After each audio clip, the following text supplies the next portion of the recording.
Good morning, good morning. This is your favorite house Chinese and another good morning rant in today just sitting at a tree acting like I'm a Buddha meditating, right? I will be meditating right after this. So I'm going to talk about a comment on my comment section, maybe even do two, because it's very interesting, this comment. And but there's something that I really need to talk to you all about, and this is from my other morning rant, hypocrisy alert. The US criticizes China's economy while ignoring its own meltdown. And let's find the comment, let's find it back. So if anybody want to read that comment, then yeah. So this person says people should ask for redistribution of wealth, healthcare, a sustainable income and education. We should go back to the Rhineland business model and not the all for shareholder profit Anglo-Saxon model of the UK and USA.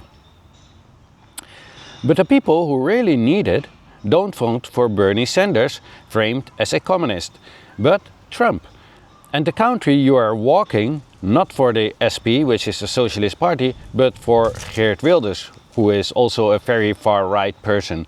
And Trump and Wilders don't care about people, but about approval ratings and or their own golden toilets. There is enough wealth in our societies. It is a choice not to distribute it equally. And yes, I largely agree. But there's a huge mistake. And not attacking this person at all, because I totally understand where it's coming from. But we are living in a capitalist society, so even if you have a socialist party that comes to power, they essentially can't function, right?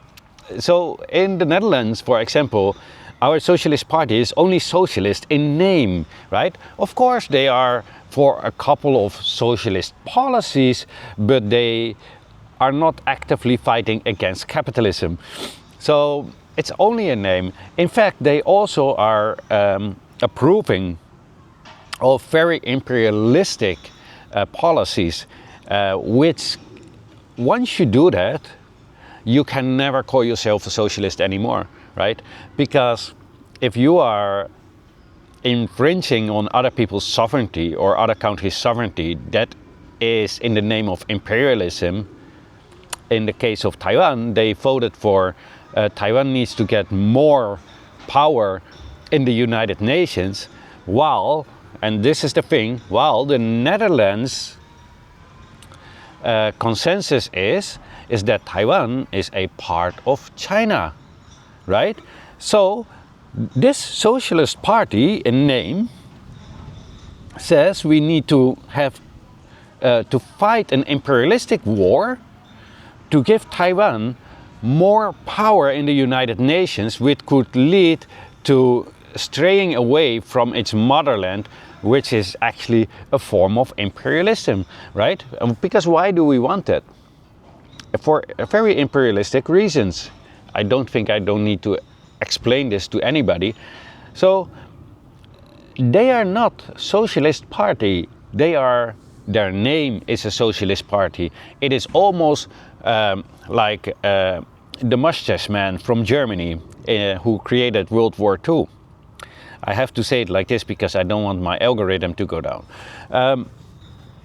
His party was also in name Socialist Party, right? National Socialist Party, whatever it was, something like I don't know, and I don't know anymore. I just admit it, I don't know. So, but was he?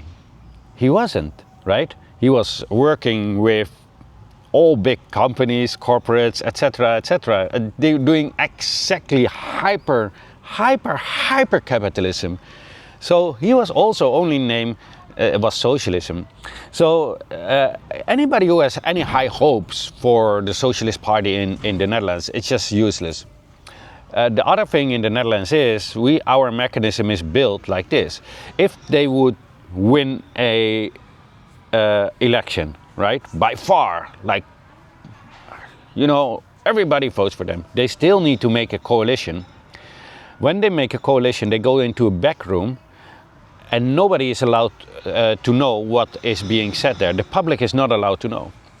And then when they come out, they will say, we promise you all these things, but we're not going to do it because we had to make a concession with this party, a concession with that party, and all those parties, when they get out of the back room, you know what they're going to tell their voters?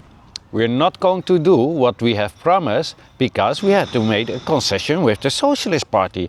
They all are going to do, and with all the other parties. So yeah, you know, you want us to be in government, but we're not going to do what we promised.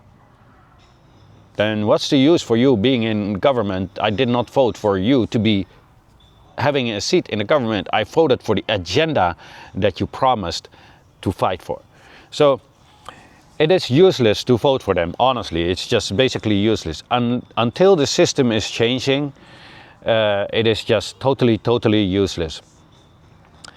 And when it comes to Bernie Sanders, you have the same story. He's a hyper-capitalist. It's just socialist in name, right?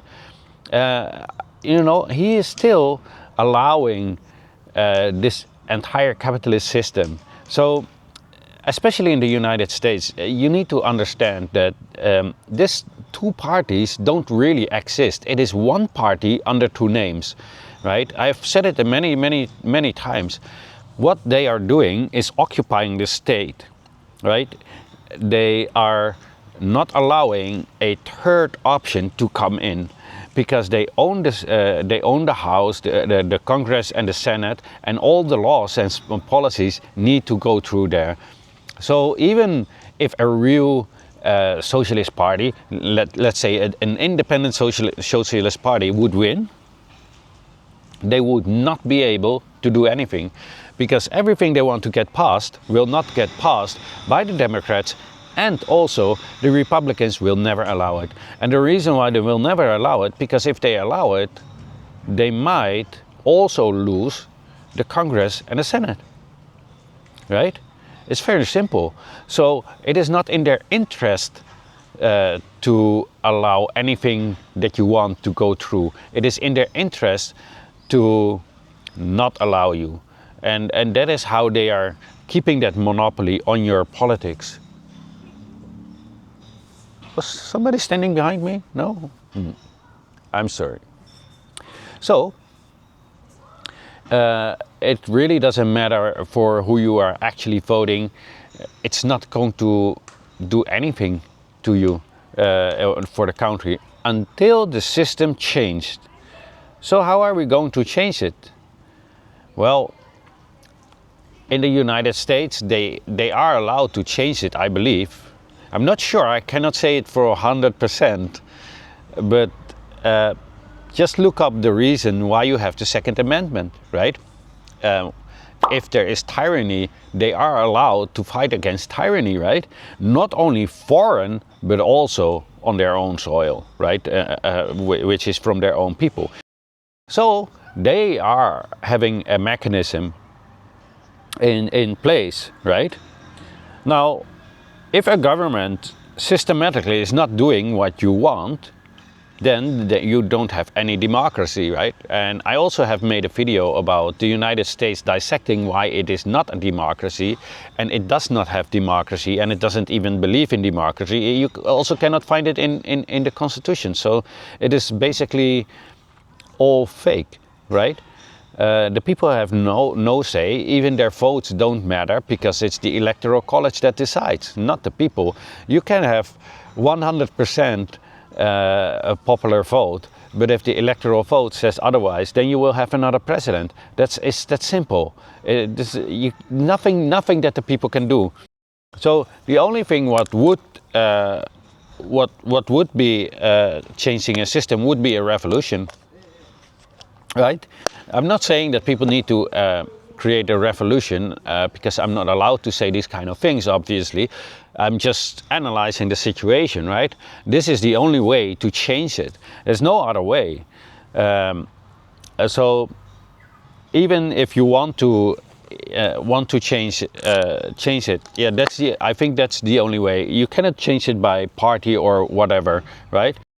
Anyway, that was my answer to this question. I hope it was interesting to people. Anyway, that was it. I hope you enjoyed this very short video. This was your favorite half Chinese, and as always, have a great day.